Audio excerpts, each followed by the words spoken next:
চার ধরনের কুরবানির পশু জবাই করা কখনো জায়েজ নয়। এই পশু দ্বারা যদি কুরবানি দেন তাহলে এটা অ্যাকসেপ্টেড হবে না, কবুল হবে না।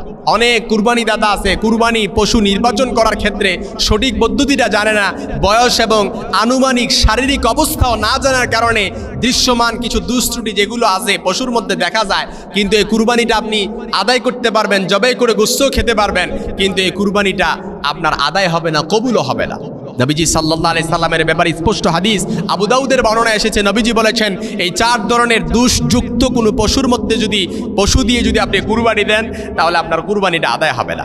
কুরবানি এটা শুধুমাত্র একটা যে পশু জবাই করে শুধু এমন একটা ইবাদত না, বরং এটা এমন একটা ইবাদত আল্লাহর পক্ষ থেকে, এর শেকড় রয়েছে ইব্রাহিম আলাইহিস সালামের সেই ত্যাগের সাথে, এবং এটা আনুগত্য এবং তাকওয়ার পরিচয় বহন করে। কোরআনের স্পষ্ট আয়াত লা ইয়ানালাল্লাহু লুহুমুহা ওয়ালা দিমাউহা ওয়ালাকিন ইয়ানালুহু তাকওয়া মিনকুম।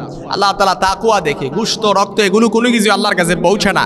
এই জন্য কুরবানির পশু নির্বাচন করার ক্ষেত্রে বয়স ও শারীরিক অবস্থা যেভাবে বিবেচনা করবেন, যে দোষগুলো থাকলে পরে কুরবানি আপনি কখনো ক্রয় করবেন না, কুরবানি করার জন্য এই পশু ক্রয় করবেন না।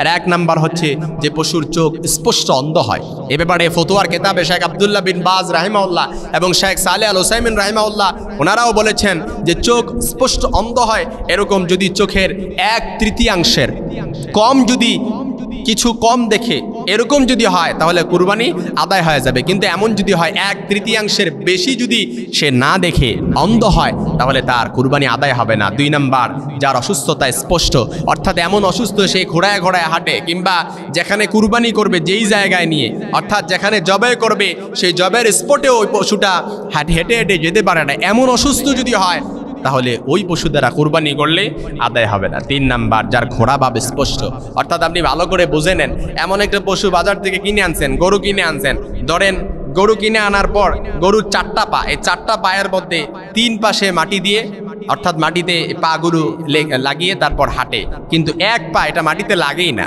অর্থাৎ এটা ওপর করে সে হাঁটে, তাহলে ফতুয়ার কিতাবে স্পষ্ট হাদিস, ফতুয়ার কিতাবে স্পষ্ট ফতুয়া হচ্ছে তাহলে এই পশু দ্বারা কুরবানি করলে কুরবানি আদায় হবে না। কিন্তু এমন যদি হয় এক পা মাটিতে লাগে কিন্তু সামান্য খোঁড়ায় খোঁড়ায় হাঁটে, তাহলেও ফতুয়ার কিতাবে স্পষ্ট ফতুয়া হচ্ছে এটা দ্বারাও যদি কুরবানি দেন তবে আদায় হয়ে যাবে, তবে উত্তম হচ্ছে এটা দিয়ে না দেওয়াই ভালো।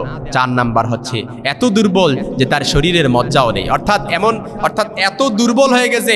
আপনি দেখবেন অনেক গরু আছে, এই গরুটার সাথে যদি আপনি অনেকক্ষণ এই গরুটাকে আপনি যদি রাগান্বিত করার চেষ্টাও করেন, এই গরুটাকে ধরেন, তারপরে এর উপর দিয়ে ওঠা বসা করেন, অনেক কিছু করেন, কিন্তু দেখা যায় গরুটা তেমন কোনো রিয়্যাক্ট করে না। এমন যদি হয় যে শরীরে একেবারে অসুস্থ, কোনো এনার্জি নেই, অর্থাৎ কোনো বুধ নেই, যদি অজ্ঞান থাকে, এরকম থাকে, এবং সেই স্পটে যেখানে জবাই করবে সেখানে হেঁটেও যেতে না পারে, তাহলে এই পশু দ্বারা কখনো কুরবানি করলে আপনার কুরবানিটা আদায় হবে না। এবং পশু ক্রয় করার ক্ষেত্রে তার বয়স অবশ্যই, যদি গরু হয় তাহলে 2 বছর, ওট যদি হয় তাহলে 5 বছর, ছাগল যদি হয় তাহলে 1 বছর, আর ভেড়া যদি হয় 1 বছর অবশ্যই হতে হবে। কিন্তু এমন ভেড়া যদি হয় যে তার শরীর মোটা হয়ে গেছে, মোটা তাজা হয়ে গেছে, যদি এটা দেখতে দেখা যায় যে 1 বছরের কোনো ছাগল কিংবা ভেড়ার সাথে রাখলে পরে বোঝা যায় যে 1 বছরের প্রাণীর মতো বোঝা যায়, তাহলে ওই ভেড়াটা আপনি 6 মাসেও আপনি দিয়ে দিতে পারবেন। যদি শারীরিক গঠন এটা যদি স্বাস্থ্য বেশি হয়, যেটা 1 বছরের মতো দেখা যায়, তাহলে এই ভেড়াটা 6 মাস হলে পরেও